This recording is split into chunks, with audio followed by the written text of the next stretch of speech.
It's the Hot Hits with Nic and Loren, and Fletcher Kent's in the building. Let's go! Thank you very much for having me in. Stoked. This is weird. Now, I just saw 2 photos now of the 2 of you from like almost 15 years ago. 13 years ago. So, Fletcher, you were a baby. Yeah, I was in primary school. It was my first ever, because we're from the same region, Sunny Coast, and it was on the Central Coast, like Coast FM, local community radio.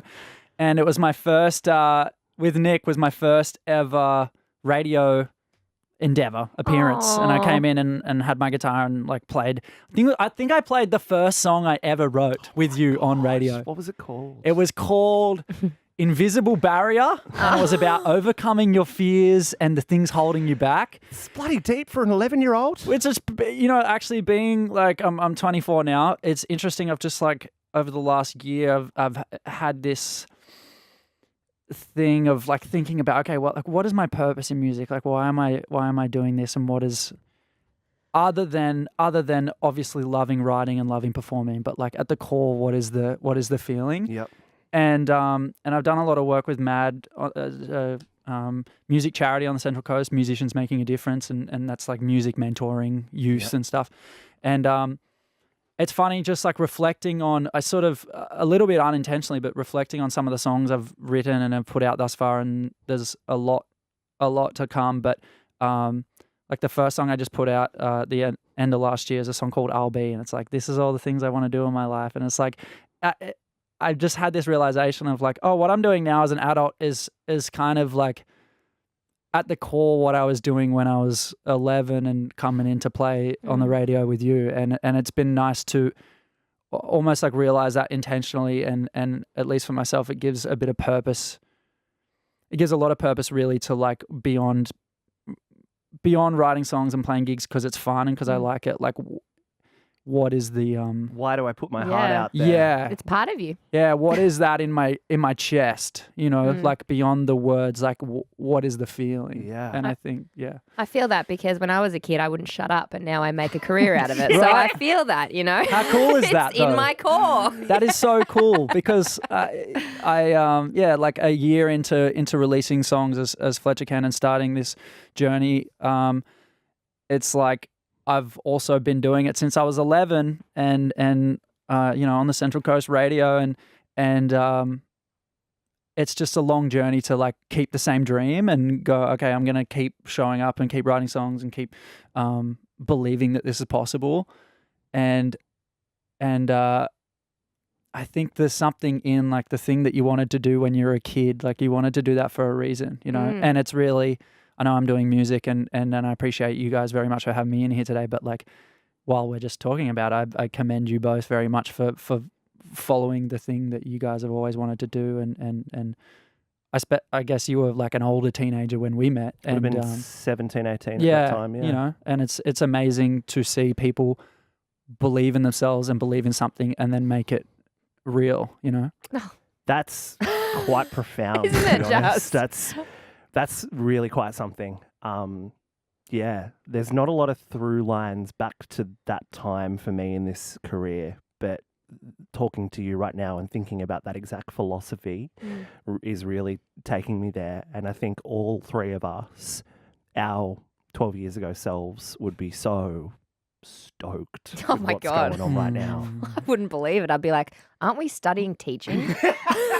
Like, what do you mean? Did you ever think, because you have been following this thing relentlessly since I met you. Yeah.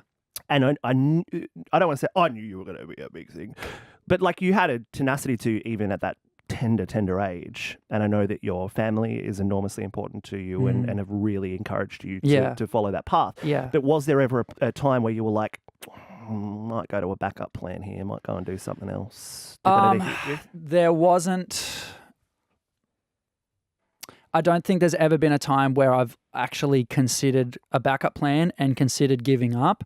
But there's definitely been, there was a period where I felt like the reality of the dream was slipping, and that frightened me a lot. And it's funny because like the last year and a bit of my life is like things have been really escalating quickly of like signing a deal with no music out and sending them, because all I was doing for years was like writing songs. I sort of committed to this idea of, okay, I feel like I'm at the end of the journey that I was on.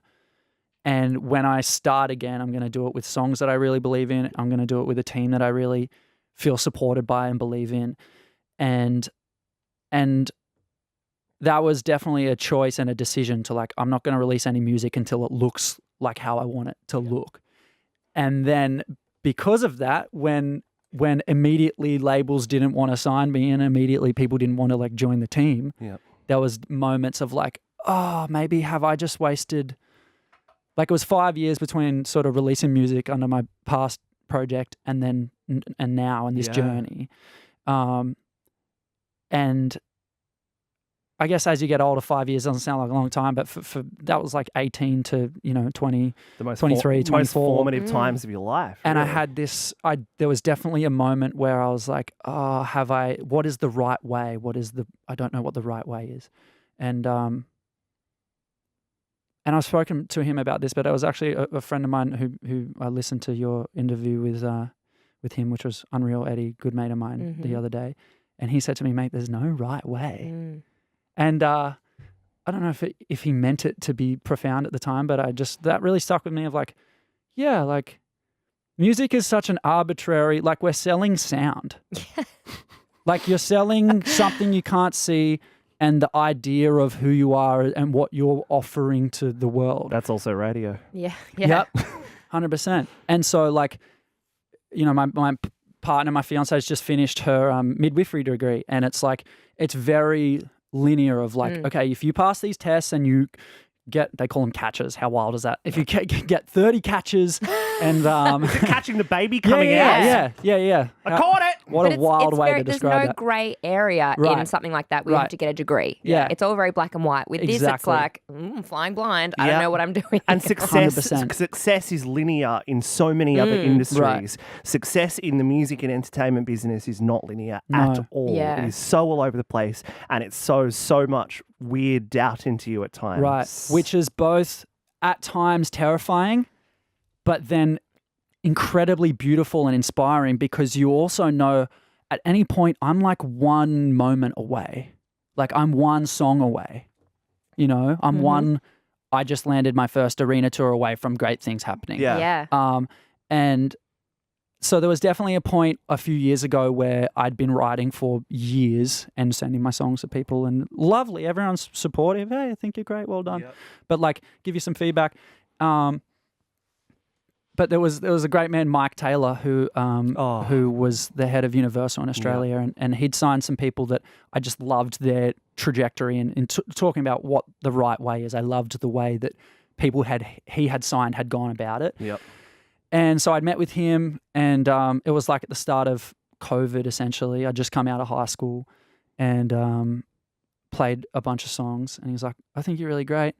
But he said, people have careers one of two ways. They either write just an undeniable hit, like somebody that I used to know, for example. It's like, that song's, it doesn't matter who sings it, like that song is a hit, always. Or you have like a unique sonic template where people hear this music, they see your spirit or what you're bringing as an artist, and they go, that feels like Fletch. That feels like a Vance Joy song. That feels like whatever, Yeah. And he was like, right now you have neither. I was like, okay. Was that what Cool. you needed to hear though from Mike? That was definitely what I needed to hear. And so I went away and was like, I'm going to write songs and, go write as many songs as you can for 3 months and then send me your best 4. Yeah. And then I would write way more than that and go, oh, fuck, what are my best 4? Sorry, I don't know if I'm allowed that's right. And then I'd be stressing over which songs I picked to send him, kind of thing. And this went on for a long time. And I sort of just kept believing that, like, I was trusting his guidance, really. And eventually I wrote a song called I'll Be, which is the song Lewis heard, which has landed me this tour. And it's the song that when I wrote it, he was like, okay, I'm in. I get it. Like, let's do it. And I was like, mate, I've been trying to write a hit for years. This song has no chorus. Neither does Kelly Holiday's Dancing Yeah. 2, which is Right. the most successful Australian song of the year. Yeah. No chorus there, no Yeah. structure to it. Big Becoming hook. more common, Big though, hook. I think. Big Yeah. hook. But that's the thing, when you think about all that self-doubt and now you're about to be supporting Lewis Capaldi on tour, like, is that are you just sort of like, what in the world? You know what? I think it's happened off the back of releasing The Doubt. And everything in of how it happened could have gone the exact same way. Like, he still could have heard my song, and a friend of mine sent it to him when it came out like a year ago, and he sent me a message about it on Insta, and I'd listened and connected to it. And so, like, he still could have heard the song. My team still could have put me forward, as everyone's put forward for these types of tours, you know? Yep. And maybe I would have got it, maybe I wouldn't have. But I feel like within my body, you get the things, opportunities come up and the doors open when you're close to being ready to walk through them. And then it's up to you to, like, meet that threshold. And, you know, like, right now I have 4 songs out that people can listen to, but also I've been doing this for 10 years and it's like, it's kind of like that thing of like, people, can you believe it? It's like, actually, yeah. If I couldn't believe it, I don't think what is happening in my life, what is about to happen, and what I believe will continue to happen, I don't think it happens without knowing that you can meet the opportunities. Yeah, you know? exactly. Wow. You mentioning Eddie a minute ago makes a lot of sense. It does. You guys have got such a similar emotional intelligence to you as well. Yeah. I think I even said to him, I said, seeing artists like Eddie and like yourself gives me faith in the future of music, because we've come into this world of these people that are so in tune with their own emotions and their own emotional intelligence that it's going to just bring up this whole new era of musicians. And I think it's something to be really excited about. I really appreciate that. That's beautiful. You know, it's like, I just feel so grateful to be on the path. Yeah. I don't know if you guys have read, there's a book called The Alchemist, which I just like read. And I guess the thesis of it is like, follow the thing that you feel like you're meant to do, and just have the silence to like listen to your intuition, and then the courage to meet it and believe in yourself and believe it. Because I think for so many years I just really wanted it. Really just wanted it more than anything. And the problem with wanting something so bad is like, that's from a place of lack. That's acknowledging I am here and the thing that I want to be is over there, and you're separate from that. And at least in my body, how I'm consciously operating every day now. And this really sparked for me. I just spent 4 months in New York, and that was huge, of sort of finding myself and finding a bit more of the reason why you're doing it. Yeah, exactly. Finding the reason beyond the songs and beyond because I've always wanted to. And I think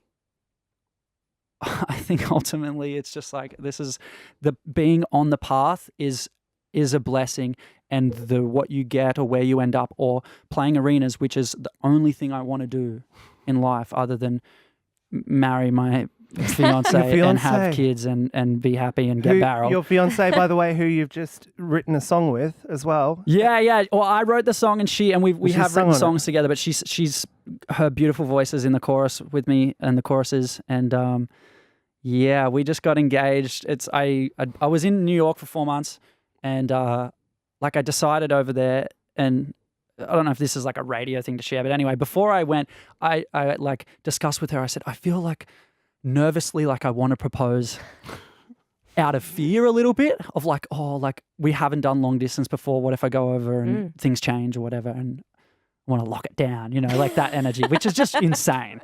And I was like, I said, no, I spoke, and you know, obviously you can tell by this chat, like I'm a very open person. I think everything that needs to be said should be said. Mm-hmm. And so we had that talk, and we're like, okay, it's not the right time. None of it, proposing, none of that, starting that journey should be like out of fear or, it should just be out of like love and feeling ready and positive. And so I went over, and like immediately long distance was easy, you know, like we've been together now 5 years. And and I proposed I knew over there, I was like, I'm going to propose when I come home. And my sister made the ring. So it was that was really special. And I was writing out my script and stuff and got home and proposed on our 5-year anniversary. And this song wasn't the next song we were going to put out. But it was just like, kind of feels like this should be that we sort of swapped the order of the songs to come. Cause like we just got engaged. This is like the time of our lives. Let's just stay in this energy and put out the song that we're singing on together. It feels really purposeful and right. And there are the words that are evidently guiding everything you're doing. Purpose. Yeah. Purpose. Should. Yeah. Rather than want. Right? It's guiding everything for you. Yeah. I appreciate that. That's actually, I can talk clearly, but that has me a little lost for words because that is,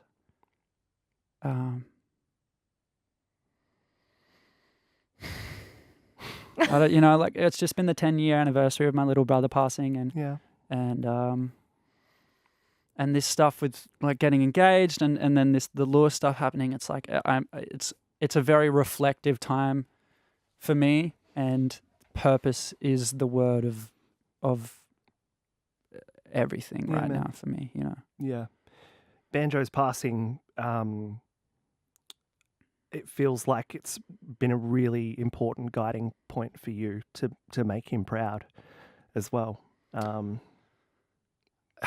Yeah. I think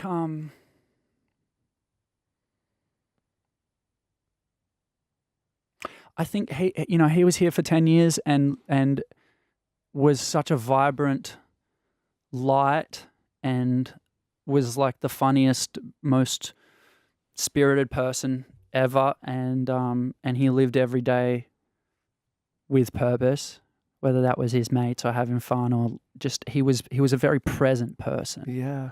And I think beyond like doing him proud is like a nuanced statement, because I feel like I don't feel like I have anything to prove to anyone other than myself. Mm-hmm. But it's not about proving something to him. It's about like being inspired by him and knowing how precious and short this time is. And if you only get to do a few things you really want to do in your life, you better fucking pick the top of the list and focus and go for it. And just breathe it, and don't want it and don't hope for it. Just be it, and if it happens, it'll be a byproduct of just living the life. And he has been a guiding light for me and continues to be every day. And I ask him, okay, what should I be doing now? And I don't know how spiritual HIT gets, but there's definitely things that there's definitely very, very tangible signs that have contributed to big life decisions from him and from, whatever, the universe, God, whatever you want to call it, what the force, what that feels like for me, which he is, I guess, inextricably intertwined with and of, as are we all. I got a little spiritual there, but anyway. Oh, you've done it. You're the first guest to ever make me cry. I just think that is so beautiful. Yeah, man. That's this has been quite a conversation. I was not prepared for this. No, I was expected to go, song's great, good to see you for the first time in a few years. Lewis Capaldi tour, bang. But there's a lot of things in there that have resonated deeply, deeply with us. And I think there is reason that we met so long ago and have come back together in this moment. You're a very special individual. Thank you. And you've got it, my friend. Yeah. You've got it. Thank you. I really appreciate that. And the belief, this is my 4th song I've put out, and Lewis Capaldi heard my first song and put me on an arena tour. But like, I really appreciate the investment and the belief.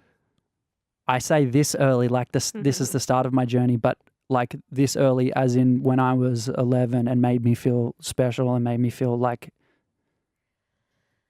I remember that very well. Me too. And I remember how I felt more than, I think I processed my life more like other than sort of visuals and hearing and what was said. Like, you know, I remember how I feel in moments, and the joy and the psych and the I'm gonna be Ed Sheeran of playing on the radio with you when I was 11 is that is the feeling hasn't changed. Yeah, man. Neither for us. Oh man. Because the purpose of having you in 14 years ago is the same purpose that we do this show with today. And it's to connect with people, elevate people, put people on to amazing humans they need to get to know. It's all of that. And it's always been the guiding principle of how we've both wanted to operate is connection. Well, that resonates. Like it's evident, and you know, I follow everything you guys put out and who you chat with and how you promote is the wrong word. How you endorse and I guess uplift musicians. Amplify. Amplify. Yeah. Nice. Yeah, it's how I like to see it. That's a great. At least. That's the best word. Yeah, it's like that's not you're not just like selling ads. Yeah. You know, that is purposeful, and it's appreciated by the artists and by the people that give their lives to sound and to music and lyrics and to expressing themselves and into being the truest versions of themselves that they can be. This has been beautiful. Yeah. I really appreciate you being here today. Thank you very much. I appreciate you having me a lot. Thank you, guys. Thank you.